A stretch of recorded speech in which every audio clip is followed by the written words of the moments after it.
Hey guys, Anthony Beckham here to tell you that Roseburg isn't only a great place to settle down, it's a great place to get yourself some property. So whether you're interested in buying farm property, ranch property, vineyards, or timber resource property, those are all things that we can help you with and point you in the right direction. We're gonna be talking about some creative ways that you can buy more property than you probably think and some different things to look out for. So stay tuned, let's go ahead and jump right into it.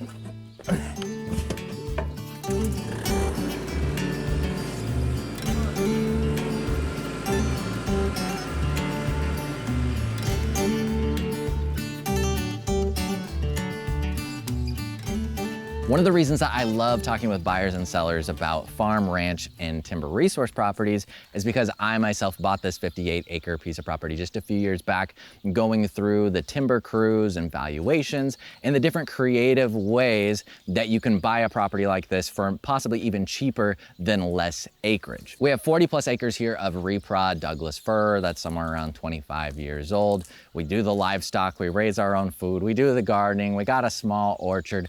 And there is so much that goes into owning a farm, ranch, or timber resource property. I've always been involved in property investment, but looking at farm, ranch, and timber resource property, vineyards, and other crops, there is a lot of different ways that you can make money with real estate that isn't necessarily your traditional rental. If you're interested in getting into agriculture type property here in Douglas County, there is a lot of different directions you can go because of our unique climate here. Douglas County was once known as the timber capital of the world, and this is still a big part of our local economy today. We're also home to over 30 wineries here in the Umpqua Valley, plenty of vineyards, family farms, timber resource companies, and cattle ranchers. If you're out exploring rural Roseburg, you're gonna come across blueberry patches, you're gonna come across commercial orchards, vineyards, of course, just to name a few.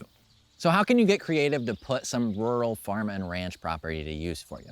So for example, whenever I was looking for property, I could have bought a 5-acre property with a similar home on it down the road, or I could have bought this with 58 acres and a similar home for just 200 grand more. Now, 200 grand more is a lot more money, but if I went and I got a timber cruise done, I found out there was actually 200 grand worth of timber here. One of the things that I love about investments in timber, sure, the timber prices are gonna go up and down, but your investment as far as board feet goes up every year as the trees grow. Not that I would wanna come through here and clear cut everything and take all the money all at once anyway, but the fact that there was $200,000 on the table that the seller didn't even take into consideration with the timber value is certainly something to be taken into consideration when you're looking at your long-term investment of purchasing a rural property. Whether it's something that you're just gonna sit on for the long haul and wait to cash in until your retirement, or if you're gonna do periodic thinnings, which most people would recommend, there is income to be generated from timber resource type properties, even as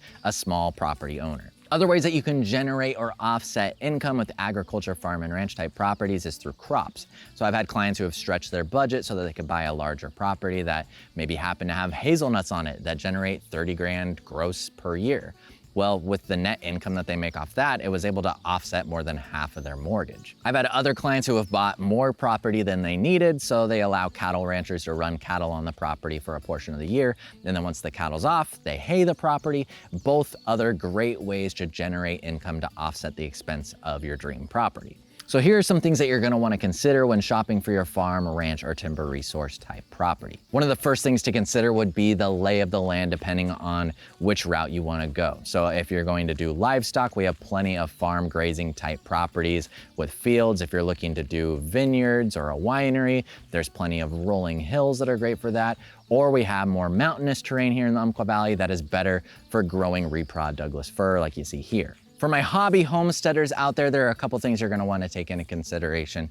First, what are your actual plans for the property and how big do you wanna get? Because we all know that once you get chickens, that's kind of the gateway drug into getting sheep or goats or cattle. And you're gonna wanna make sure that you start with enough property from the get-go for whatever plans you have for your hobby homestead. We talked about some of the benefits of getting more land than what you need and the ways that you can offset your income with that. But if you don't have any strong plans or interest in doing that, more land may not be better because with something like this, there's fire danger, there's more maintenance, you gotta take out dead trees, you gotta worry about fences for your animals.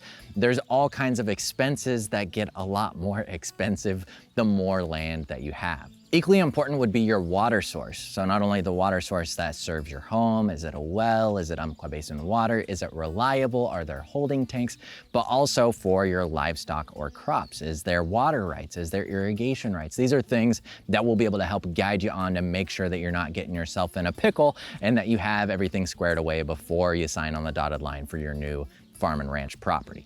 In Douglas County, it's not uncommon for us to have very low flowing wells. I mean, even a 5 gallon per minute well is considered a good well here in the Douglas County area. So that's something that you're going to want to pay close attention to. If you're developing land, drilling a hole is like $5+ grand. So that's not a very cheap hole. And it is still $5 grand, even if it's a dry one. So those are all things that we're gonna wanna look into before you start your project. There are multiple locations here in Douglas County that are known for having arsenic in the water. So that would be something we wanna chat about, get you familiar with those areas. That way, at least it's something that you're aware of. Also, high mineral content in the higher flow wells, that's very common. There are different types of filtration systems that you can use. And then holding tanks. Just because somebody has a holding tank doesn't mean that they have a water problem. Sure, it certainly helps to have that excess water in the case that your well goes dry at the end of the summer, which some people do struggle with, but it's just good to have around anyway. It makes it to where your pump doesn't have to work as hard on the recovery, and it's good to have for fire danger. Another thing to think about, we had a winter storm a few years back. That was the biggest storm that we've ever seen. We don't typically get snow. We got a lot of snow, a lot of branches came down. And long story short, a lot of people lost power. So something that you're gonna come across more often now is that people have generators, whether they're ones that are freestanding that you wheel around or a built-in Generac generator. That is something that is well worth having, at least that or a wood stove. Some other quick tips would include, what is the road maintenance situation? Are you responsible for maintaining the roads? Is your neighbor? Is there a road maintenance HOA that everybody contributes to? That's something that you're gonna wanna look into. Another thing that a lot of people don't take into consideration when they're thinking about the savings of buying a rural type property is the difference in property taxes. So my very first house, which was a 2-bedroom, 1-bath in town, basically has the same annual taxes as my 58-acre property here. That's worth about 4 to 5 times as much. So whenever you're in the city, you have city taxes, which of course are a lot more expensive than county taxes. And then property that's zoned forest farmland or farm grazing, you essentially pay little to no taxes on. I mean, I pay most of the taxes on the house here, and then the additional parcels are like $20 a piece per year or something like that. So as long as you have the proper zoning and you have the proof that you're actually using it as forest farmland or farmland grazing, there are some substantial savings that you get on your property taxes annually.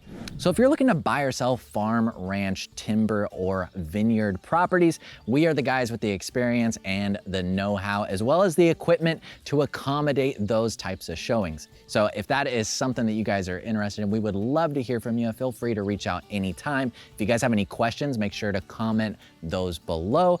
And we got another video for you over here that I know that you're gonna love. So if you guys need anything, reach out and we'll plan on talking to you soon. See ya. Come on, Nala, you're in the way.